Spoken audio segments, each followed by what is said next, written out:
You want to be a Christian man, a young Christian man? You got to be a bad person. Because the truth is, we've been given terrible role models from something I like to call soapbox Christianity. Christianity tells you need to be broke, weak meaning like a liberal hippie. Oh, you can't be mean to anyone. And ineffective meaning in the world, no one really respects you. No one really cares about you. And the truth is, this is why we all have these young men who are saying no to Christianity, but they're saying yes to things like sleep with a bunch of girls, all those other things, right? It's because they believe those things will give them power. And chances are you've probably been told that, sleep with a bunch of girls gives you power. But the truth is, the only power you could ever get, true power you could ever get, long-lasting power, only resides in Christianity. But no one has ever told you that. No one's ever explained that to you because they don't even know. So yeah, they sure have good intentions, but they're all broke, weak, and ineffective.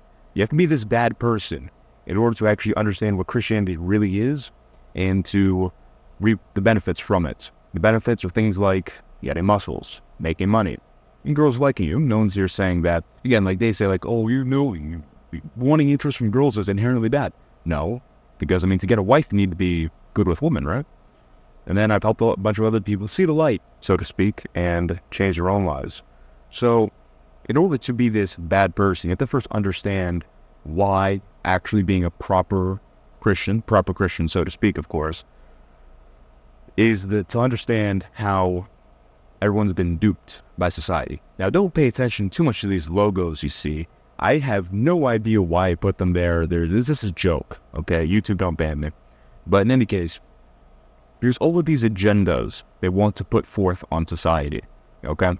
And these are things like abortion, LQ marriage, feminism, GMOs, pesticides, wars, terrorism, all these other things. This is all good for their agendas. And if you want a very layman's way of explaining this, one, they don't like Christians, and two, they want money. And all these things facilitate money for them. And they have all these ideas like, okay, if people start believing these things, that's good for us, these higher societies. Then they're like, okay, well, let's start making the media, social media, push it out, and news media start pushing these ideas out. So abortion and L ending with Q marriage is a very good example, because what does the news media say about abortion? Well, Roe v. Wade looks to limit women's rights because they put in the premise that abortion is a woman's right. And this brainwashing has affected everyone because everyone has slid. So atheists in the 1960s started out with, and this came from brainwashing in the first place, but we're going to start from that point because everyone knows, like, oh, I'm a classical liberal. I think everyone should be able to have, certain rights and, no matter if they're a man or woman. So the Christians have always been, like, through history, very conservative. Men do X, women do Y, because it's how God made them, right? And then the atheists, the classical liberals, some of them were Christians, but most of them were atheists. They're like, well, women should have, quote, rights. They never really define what rights is. So again, here you have this premise that it's kind of sneaked in there. They don't really justify it. And I will explain how this ties into everything later. But, they work. We got to vote. All these other things. Gender roles don't really matter, right? So you already kind of have a juxtaposition. But with this brainwashing, the abortion, all this other stuff, it slid everyone down. So now the atheists are super dumb, and they're saying, well, women need abortions on demand, reparations. Working out is white supremacist. I literally saw a headline like that. It's literally in a popular news journal, or news magazine, whatever the hell they're called. Yeah, working out promotes white supremacy. Like, look at what they're saying now. So me, in the gym, getting big muscles, is promoting white supremacy. This is how retarded these people are. But they're actually, the news people who are writing these things are the retards. They're just the useful idiots. But the people in higher societies, they're laughing. Because they aren't stupid. They know that's retarded. But if people start believing that, people start reading like, oh, maybe that's true, then the people become stupid. And when people are stupid, you can do whatever they want with them. But now Christians have also moved down.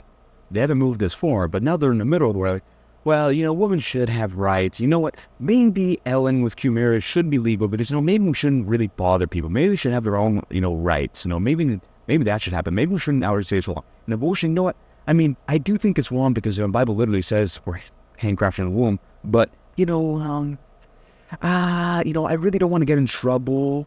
I'm supposed to keep the peace because I'm a Christian.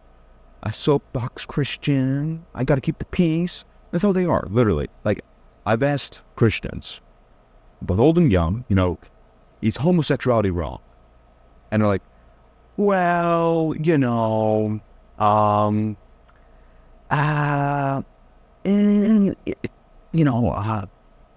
they can do what they want. They're scared. They're broke. They're weak. They're ineffective. They have no balls. So, you have the average Christian now who thinks, let's pen out, who thinks, I gotta be nice. I gotta be like a liberal. I gotta be nice. I gotta be nice because Jesus was a really nice dude. Okay, listen, let me tell you about Jesus. Jesus was a really nice person. No, Jesus was actually liberal. Like, he lived like a mass immigration. He lived in all these things. He was a super nice guy. And when I say liberal, I mean more than just political. I also mean in terms of ideology in general. Because the conservative position is that men do X, women do Y. The liberal position is like, well, they can both do the same things, right? And also being super nice, being like a hippie, Yeah. Be nice, money is evil. Turn the other cheek. So they basically just live their whole life on these premises, and this is probably what you've been told, right? And this type of Christianity leads to consequence of everyone who's not a complete loser leaving. Because the truth is, if you tell an actual man with any level of testosterone that, you got to be nice all the time, money is evil inherently. You can't be good with women because that's actually wrong. You got to turn the other cheek all the time. You're told all the other things, you're just going to leave. Because who wants to take part in that, right? And you could say it's fallacious in that it doesn't really impact the truth of the thing, and that's true, but you have to remember, humans don't really think like that. Because now I'm teaching people logic, and it's like, oh my God, you don't understand it. Because humans naturally don't operate in that realm. I mean, they used to be more like that a while ago, because they used to teach logic, but now they don't anymore in school, and that's on purpose, by the way. Because if you knew logic, you understand that everything you're told is a complete lie. But in any case, the truth is, and there's also these them being broke, and truthfully unhappy. They put on like a face mask, like, oh yeah, I live for Jesus. I love, I do all this stuff. But they actually hate their lives deep down. Because this isn't actually how God made humans to live. And he gave us imaginations to do stuff. It's like a playground, a bit like a playground. God does intervene at sometimes, but it's like there's like a rule board. It's like, okay, listen, you follow these rules, you'll be extra happy. And beyond that, you get to go to the next life. And part of those rules is accepting Jesus, right? And these Christians have kind of like mucked with the rules. So they pull things out of context, like when Jesus talks about money or turning the other cheek. What they don't realize is that Jesus was actually a lot cooler. Like, if you advertise this type of Jesus, then young Christian men would love Christianity. And beyond other things. So, Jesus, he taught traditional gender roles. Then they're scared to talk about gender roles. Always scared to talk about gender roles. Jesus whipped people and flipped tables. Is that turning the other cheek? Jesus called people faggots. He did. He called in Matthew, I think it's Matthew 8, it's also Mark, he used the word malaka. Malaka, if you look it up, that's a Greek slur, and in ancient times, around the time of Jesus, they use it for faggots. People who take it in a homo relationship. So the truth is, Jesus was perfect, Jesus was sinless, and that's their problem, because they believed in those, always be nice, all this stuff. But by their standard, Jesus would be a sinner, and that's obviously wrong, right? So Jesus was sinless, but he wasn't a complete cuck. He wasn't a complete loser. And they always say, like, well, we got to be sacked. We got to, like, just always turn the other cheek, because this is what Jesus did, and Jesus died doing that. No. The truth is, what the Christian imperative is to be, or do the right thing. Do the right thing. It's not be nice, it's do the right thing. Jesus needed to die so he could save the sins of humanity. Jesus was a warrior. He was the lamb, but he was also a warrior at the same time. These are not mutually exclusive terms. He was a lamb in that before they had to sacrifice animals to God in order to be forgiven, Jesus is that lamb for us now. But the way he did it was like a warrior. You had the battle between, death, fear, doubt, all these different things that affect our daily lives. And we're all in battle and like, oh my God, what are we doing? What are we doing? And then, the God of Islam, Allah, is just looking down like, well, just deal with it. You just deal with it. But Jesus came down and was like, all right, I'm going to be on the front line. He's like the king that gets in the front line with his warriors. Goes in, and then in front of everyone, to really emphasize the point. Because he could have just Thanos snapped them. But he's like, no. I need them to trust me. And not need as in the most literal sense, but for people really to trust me. I'm going to die. I'm going to die in one of the most humiliating ways. I'm going to die at the hands of my own people. And everyone would be like, and the disciples were like, no, what's going, no, our Messiah died. Maybe he was a false Messiah. Maybe he wasn't actually God. What's going on? And then 3 days later, after his death, he comes back and just Thanos snaps death, fear, and doubt. But he needed to die first to show that he understands us. He suffered with us. We suffer when we fear. We suffer when we doubt. We suffer through all this stuff. You suffer when you feel powerless. You suffer when you don't have a girl. You suffer when you aren't making money. You suffer when you're fat. But the truth is, Jesus suffered with us on the cross. And he showed us that even through suffering, even through death, that is not enough to conquer God himself, who is on our team, assuming you accept Jesus. Now, I guarantee you, no one to explain the story of Jesus to you. Like, oh, well, Jesus was a really nice guy. Jesus was like this like hippie guy, and he died, but he was like really nice. No one's explained how I explained it, because that's actually how it was. You don't want to be a powerless loser, and you've been told that if you become a Christian, you are going to be a powerless loser, because you can't sleep with girls and all those other things. Well, no, a girl that's not your wife. But the truth is, this is all propaganda. That's what they want you to believe. It's time for you to become this bad person, because Christians aren't going to like you. Other people aren't going to like you. No one's really going to like you, aside from other men who aren't complete morons. But who cares anyways? For example, the original apostles. We all hear the apostles, Peter, James, John, James' brother, Jesus, James the Greater, James the Lesser, Simon, all these people, right? What happened to them? Did they just preach the gospel until they got to a late age? What happened to them? Because the Bible doesn't tell you. From church tradition, though, that they were essentially told, okay, listen, you're spreading Christianity, that is a bad thing, and different areas didn't like it for different reasons. But the truth is, Satan didn't like it because it was the truth. And they told him, okay, listen, you can denounce Jesus, denounce everything you saw, and you'll be okay. And guess what? These soapbox Christians who are weak, the Christians that you've probably been listening to, the role models, they're like, oh my God, you're going to kill me? Okay, maybe your pagan religion, maybe your cow worship is true. But no. Because I actually had some balls, and I'm explaining how you can get this pair of balls, how you can be this bad person. They're like, all right, you know what? Go ahead and kill me. Go ahead. Because Jesus is God, and Jesus, that's the truth. So these people are willing to go to death for this belief. They have a pair of balls. They're willing to stand for something, which is what I am trying to tell you. To be this bad person, you have to stand for stuff. Jesus said himself, the world's going to hate you because of me. And beyond that, he also said,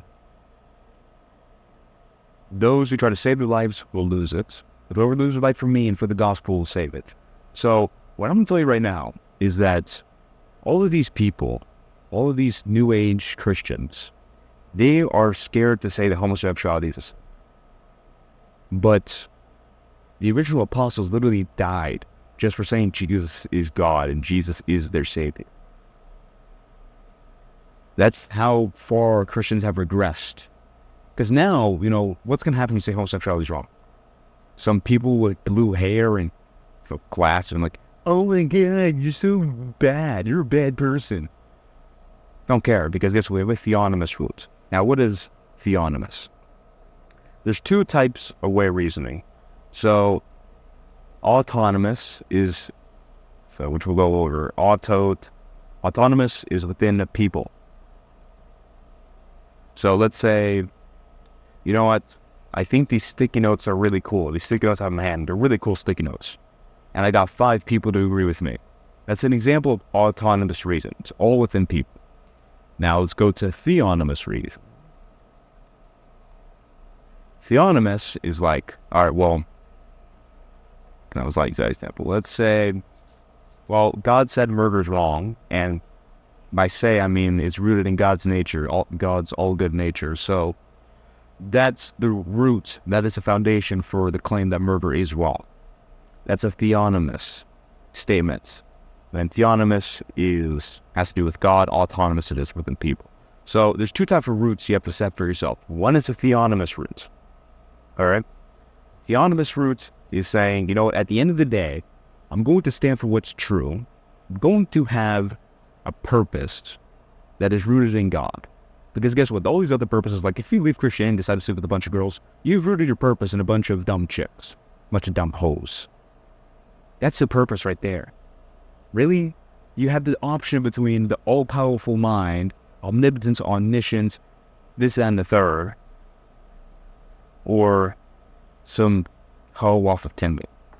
That's literally what some people are picking. You're like, how stupid are you to do that? How stupid do you have to be to do that? But your roots, your end claim, the hill you're going to die on, at the end of the day, should be rooted in God. And that keeps you from being a pansy. And this is where it gets more practical, so to speak. Because you hear a lot of people saying, well, you know, I'm going to live my life for God. But they weren't a monk. And when I say monk, I don't mean like the people wearing orange robes going like this. I'm like a Christian monk. They don't become a Christian monk. Instead, they end up going to work at McDonald's. When they get home, they're like, well, I live my life for Jesus. And, you know, running my own business, you know, that's not for Jesus. That's just for me. So I'm going to work at McDonald's. Like, you know how stupid that is? You live in a world where you have to make money. You live in a world where you have to attract a partner if you want one. You live in a world where people will only respect you if you don't look like a complete loser. And it's like that for a reason. The truth is, you can root whatever you do in your daily life in God. So think of the end destination like,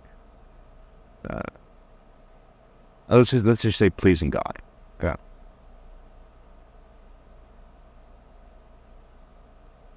That's the end destination. That's the end goal. That's the finish line. You are a finite human. You live on this earth. You have things to do on this earth. Jesus himself was a carpenter. You think that if having like a career and going for that is bad? Like these soapbox Christians literally tell you that. Like making money, trying to go for a career is bad. Jesus was a carpenter. Was Jesus doing something bad? Morons. These people, they claim to like just live their whole life on the Bible and they know most about it. They don't know anything. But your vehicle, this is your autonomous route. This is within people. So this is more like the typical purpose you see people talk about. And it can't be a physical purpose, necessarily. It has to be an emotional and thinking purpose. So for example, a good purpose, autonomous route, where you're going to root your life in after God, and you're going to connect them, shouldn't be like, well, I'm just going to make a bunch of money. Because that's just a physical thing. There's really no inherent value in that. But let's say, you know, I'm going to help people stop being broke. See, that's different. Or I'm going to use the money I make to, you know, start these charities and I want to help starving kids in Africa. You see, helping starving kids in Africa is more than a physical thing. That's an emotional thing. That's a thinking thing. You understand? So that's what your purpose should be written. This should be your vehicle. This should be the vehicle you use to go to the finish line. And to figure this out, you simply just look with him. Because God knows everything. God knows exactly what your purpose, like what would make you feel most fulfilled, what your vehicle would best be. So, pray a little bit, think a little bit. Because truthfully, it's already in your mind. Okay, you don't create a purpose, you discover the purpose. Because you already know deep down. You just have to think. Think, and think. So for me, teaching is like a spin on teaching. Changing the world through teaching. And this is at the end of the day rooted in God. For you, it might be doing fitness, being a fitness trainer, helping people stop being fat bastards. And then you rooting that in God somehow. So the whole point is you can basically do whatever the hell you want as long as it's not morally evil, not morally wrong. So you can build stuff. You can be a businessman, you can be a lawyer, you can be a teacher, you can be a YouTuber, you can be a TikToker. Literally, you do literally whatever you want. That's your autonomous roots. That is so. At the end of the day, not only do you have God, but you also go like, well, at the end of the day, my whole point of existence that I've decided is teaching other people. So as long as I'm doing that, it's okay, right? And the sign of a good purpose is that you can do it even if you have no money. So for example, if you took away all of my money, I could still teach. Even if I was homeless and could be on the side of the street, trying to teach people stuff. It's obviously not going to work too well, but the point is you can still do it at any point. And plus, that's an extreme situation anyways. This autonomous route should be contributing to society. And through this autonomous route, you should be preaching the truths. So yeah, abortion is wrong, LNA with Q marriage is wrong, etc. And this is something you're never going to hear anywhere else. I guarantee. If you click on this video, probably never going to hear this anywhere else. I will versus or I am versus I will. So I will is future tense, I am is present tense. Why the hell should you care about this distinction? Because when you say, I will be a teacher, I will be a YouTuber, I will be someone changing other people's lives. If you say, I will, and that's fashion, what are you now? You are not the guy who's teaching people. So when are you going to become the guy who teaches people? Do you believe people when they say, on New Year's, I will, start working out. On New Year's, I will start this diet. On New Year's, I will do this. I will do that. Or even forget New Year's. I will start this diet. I will start working out. You don't believe anyone when they say that. Yeah, but sir, you're never going to start. That's just how we think. But when you speak to yourself, you use the same logic. Oh yeah, I will do this thing. Yeah, you're never going to do it, bro. When you say I am, that's present tense.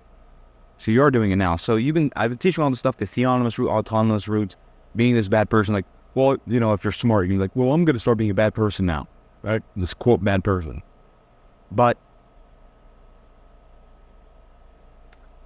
you're lying to yourself because you're just pushing it back. You can be that person right now. Jesus said, don't worry about tomorrow. Tomorrow's no worries. Worry about today. Today is the right now. One of God's names is I am. Because I will has no value. That's future. Who cares? Maybe I will be an astronaut. Maybe I'll be this. Maybe I'll be that. Who cares? Will doesn't matter. I am is the only statements about yourself that matters. And this fulfills the desire. So let's say, okay, well, I desire to be this guy who helps people make money. Okay. You are the guy you are the guy who helps people make money. Now, you don't really have the neediness that's associated with not having something. Because when you don't have a phone, you really want a phone, you're like, oh, I want your phone, I need a phone, I need a phone. When you get the phone, like my phone right here, I'm not like, oh my God, my phone. It's like, no, it's a cool phone. Lets me do stuff, it's cool. See how you act completely differently between when you have something and you don't have something? So start acting like you have something. And you won't have this needy trait, because desires is kind of like women. Yeah. Here's a chick. Chick.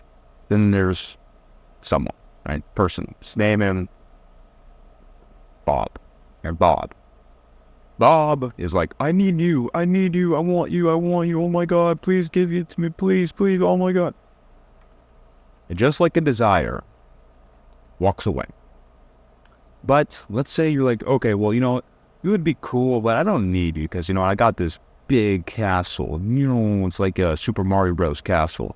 and it's got a flag on top. And this is you. This is like your mindset. Because you're not needy, you got it. And not only do you got the physical stuff, even if you don't have it now, like, if you want money, start acting like a guy who has money.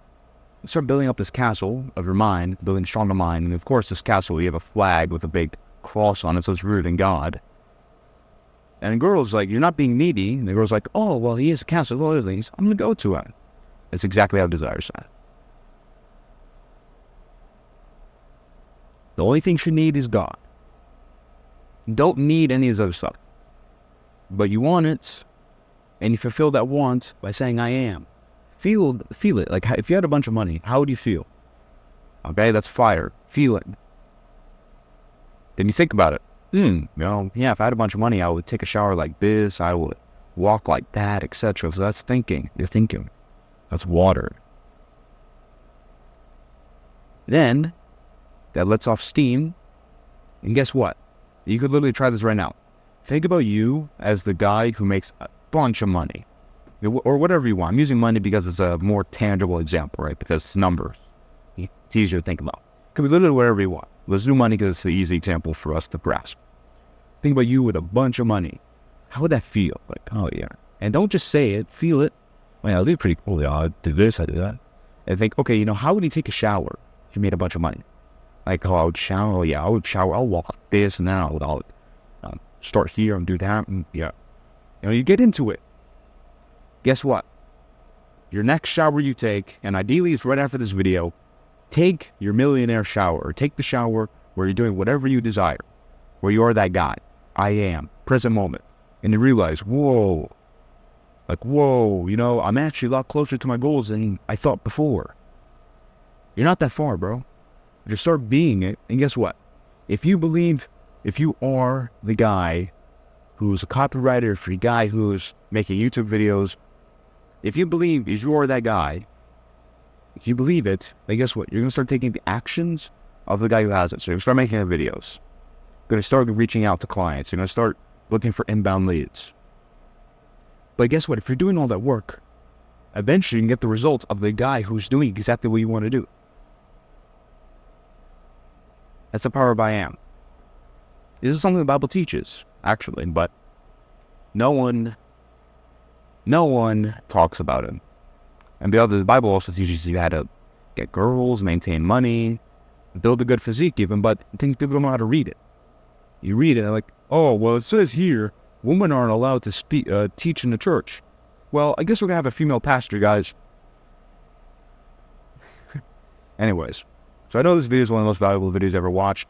Leave a like, subscribe, check out this other video, and join the Discord. Join the Discord. It's imperative. Join the movement. Building back Christian men. See you next video. So good at this.